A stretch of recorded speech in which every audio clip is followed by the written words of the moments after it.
Welcome to Raw, ladies and gentlemen, in Atlanta, Georgia. I don't know how to feel about this Raw.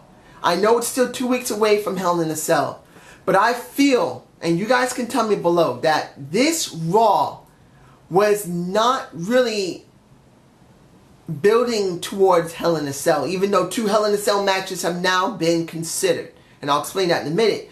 But this Raw just felt like filler. A lot of it. There were a few things in here that weren't bad, but were even more confusing. Let's get to the match of Layla and AJ versus Paige and Alicia Fox. I'm going to be honest here, ladies and gentlemen. I said this a while ago. If you turn Paige into a crazy bitch heel, this was going to get very bad. No one really stated anything in my comments saying, well, don't worry about it, it's all going to be fine. But it doesn't mean they didn't disagree with me. Now what do we got? We got two Alicia Fox and Paige are considered crazy heels. Then you got AJ, who's considered a crazy face. And then you have the gorgeous, I love Alicia Fox. She's so hot. I love Paige. And I think the only reason I might lean to Paige more than Layla is because she's a little younger. But I'm going to be honest here. She still can't win out over Layla, who looks hot in her nice pink tight t-shirt. But in the end, even that couldn't save this match. And as much as I love Layla, and I do believe Paige is gorgeous, what are we getting from this, ladies and gentlemen? You get no character development of Paige, where she looked like she might have been going somewhere as a very dominant heel. You're not getting anything new from AJ. She's still acting like a crazy face, skipping around like Paige. You're not getting anything new from Alicia Fox, particularly that Alicia's not acting super crazy anymore because she's no longer in the main title scene. And Layla, she's now working with Summer Rae, who's a heel working with Total Divas, and Layla's not included in Total Divas, which she should be because she's a very beautiful woman that actually a lot of people do want to see next to Naomi. I just don't get it. I don't see anything interesting here. I don't really care about it. And that upsets me. Especially when we had a second Divas confrontation. 6 Diva tag with Nene Lakes. I've never seen her in reality show. I've never seen her work in fabrics. And I don't think I'm even going to see her on Broadway. I don't really care about her. She's a tall ass woman. She seems highly intelligent. But what did this do for Total Divas? She's made an honorary diva. My sweet, loving Naomi, who I still love very much. She said, you're an honorary diva, but what does that do for you, my sweet Naomi? Where are you? Oh my goodness, this upsets me because Naomi, Natalya, Cameron, even Rosa Mendez, they're not getting anything from this match and being around Nene Lakes. They ain't getting nothing. I think the main reason she's there is for breast awareness. Trying to drum up some interest. And this was not worth it. I have at least 2 things to say on Total Divas. Just 2. When it comes to Rosa Mendez, her boobs are very big. And I think that's another reason why she looks a little awkward in the ring. I'm just saying. Doesn't mean it's a bad thing. It just, she looks awkward as it is. Maybe because she needs some more work. But her boobs are so big. Her clothes just look wrong. She needs to change her ring attire 100%. I'm just saying. Next, for Naomi herself. I'm going to say this about Naomi when it comes to me personally. I love Naomi. You guys know that. And I'm sorry to go off of the show for a moment. But in the last Total Divas before this one, she stated something that was shocking to me. That she only has 1 ovary. 1 set of ovaries. She doesn't have 2 on her left and right hip. She has 1. And that kind of makes me feel a little weird because me and her got something really in common. I can't really explain it, but for me personally, I'm missing a body part myself. And it kind of feels kind of shocking that me and her have a lot of similarities. In at least that respect. I guess you finally figured it out. I ain't saying anymore. I'm moving on.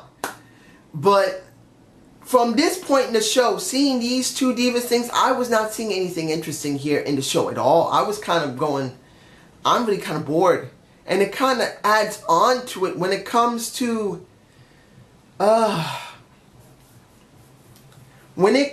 seeing Dolph versus Randy Orton. And Randy said it this way in the back to the Authority. Look, I understand about Seth, but you know what? He's nothing compared to me. I'm interested in this. That you're giving them a chance at a contract and a pole match.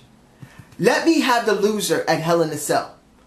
Let it be the main event, which doesn't sound good. And I have my thoughts on the end of that. But he threw that out there and they wanted it. So he goes into a match with Dolph Ziggler, which really does not interest me.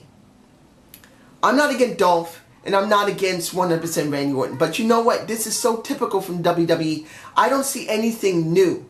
If Dolph had won that match, that would have given us something interesting. The last time Randy jobbed really well to a low-ranking jobber, not a Roman Reigns, was a Kofi Kingston. And nothing came of it. If he had jobbed to a Dolph Ziggler, which would have made something interesting for Cesaro, because Cesaro was dealing with a Dolph Ziggler, since now he's going after the IC Championship, I would have been interested in that. I would have liked to see that actually giving some interest in the IC title, next to trying to do something for the main title scene. But we didn't get that. We get exactly as we always do.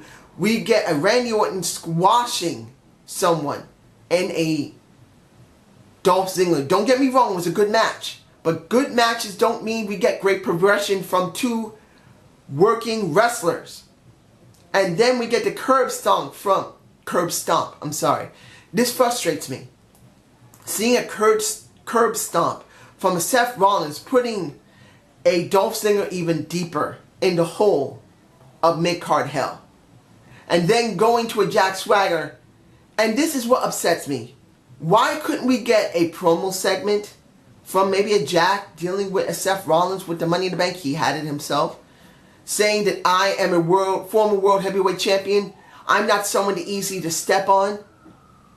We couldn't get that from a Zed Coulter. Hell, we could have got something from Seth Rollins himself. It would have been nice to see that. Just before putting a Jack in some perspective. That this was a very important match.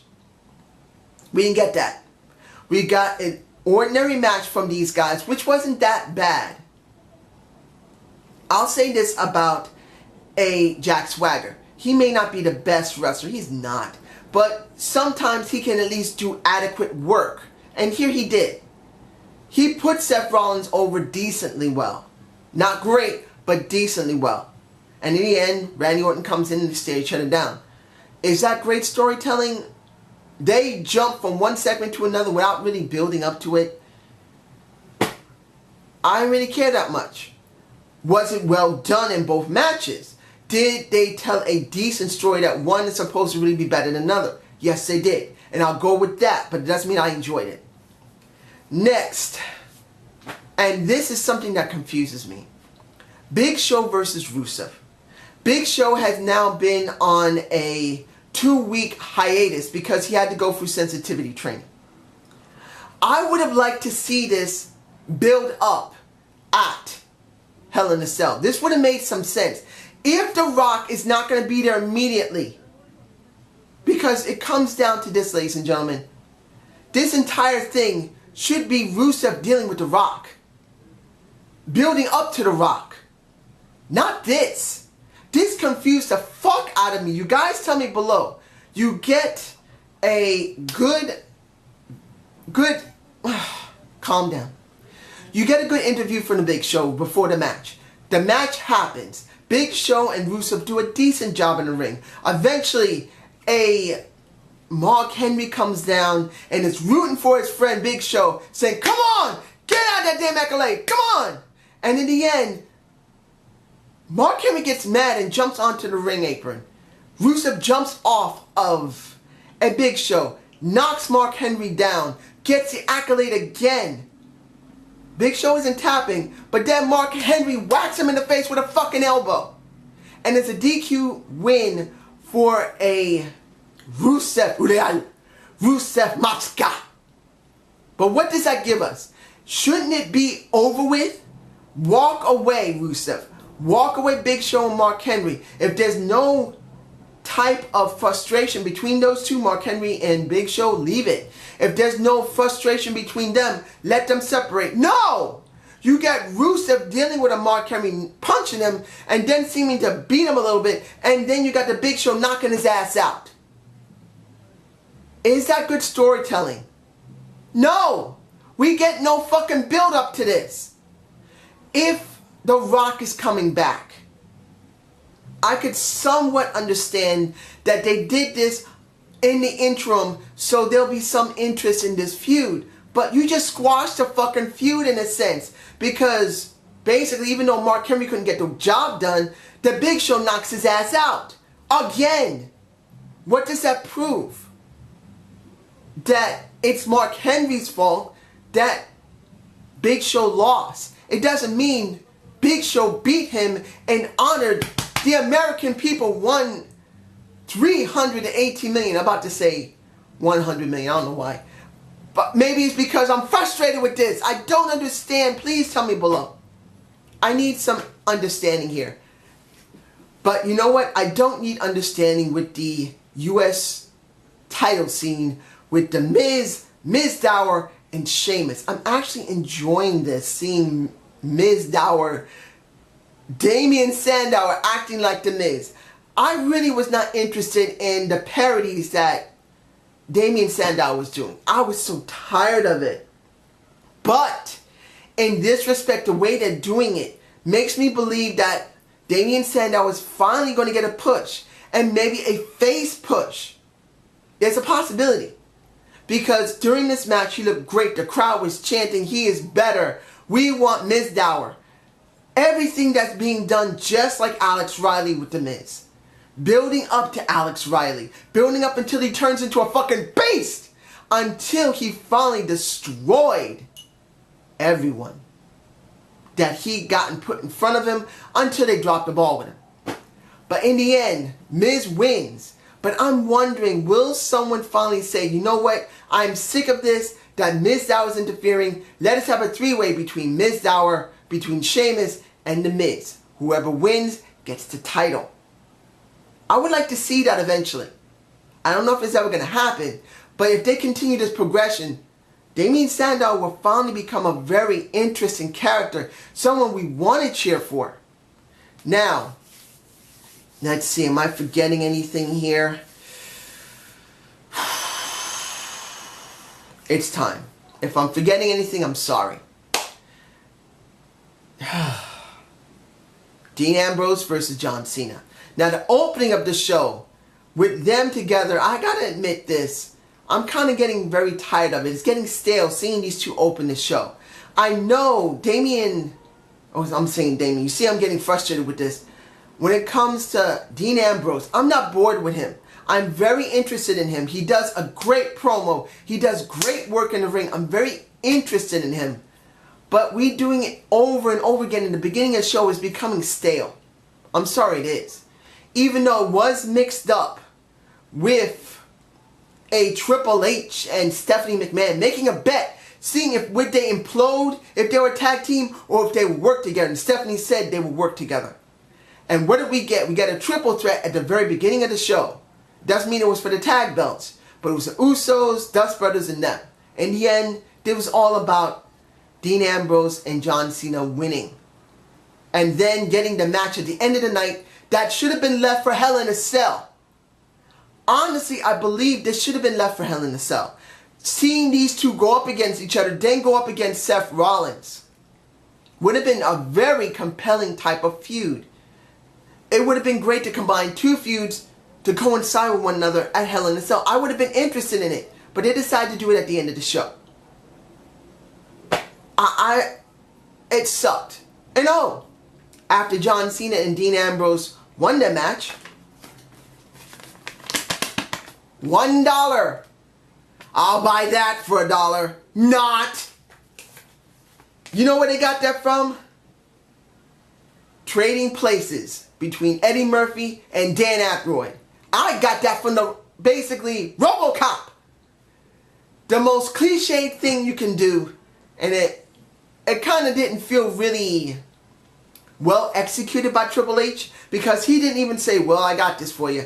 As you can see, ladies and gentlemen, $1. Hands it over to her. She gives it a kiss and put it into a jacket or her bra. Would have been very interesting.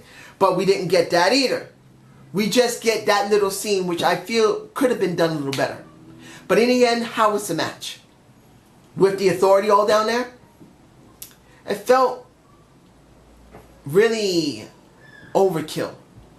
It didn't really need to have the Authority there. It would have been better if they just left it alone. But they decided to do it, and then Dean Ambrose wins. And I gotta say this, and I hope someone can tell me a comment below. Do you actually enjoy seeing the camera work from the WWE zooming in and out every time someone takes a fucking punch?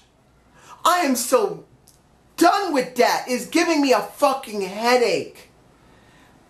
Once in a while it's okay, but every single time when there's a hectic situation, they gotta zoom in and out. People will get tired of that and get headaches from it. Sorry for the noise outside. But you get my point. You guys tell me below if you still like that or not. But in the end, what did we get in this show? Not a great build to Hell in a Cell, to be honest. Yes, now we got 2 matches. Seth Rollins versus Dean Ambrose in Hell in a Cell. And John Cena versus Randy Orton in Hell in a Cell. We could add something different than having those two. And I'm talking about Randy Orton and John Cena in Hell in a Cell. I don't know which one is going to go first. But they could have left it out. They could have. It would have been better that Seth Rollins have his own Hell in a Cell only. Not saying they couldn't put another Hell in a Cell match on the card for Hell in a Cell. That's what it's there for. But having it like this, I just don't believe it's a very wise idea. But you guys tell me below. So I hope you enjoyed the Zane view. Please give me a comment below. Tell me how you feel about it. And my debate of the week is about wrestling tag teams. I did mention it in my Bound for Glory, but unfortunately was not able to do it then. But it's going to be done now. And I really hope you like my take on what I think about tag teams in WWE wrestling right now. You guys tell me if you like it. Comment. Maybe give me a thumbs up. See ya!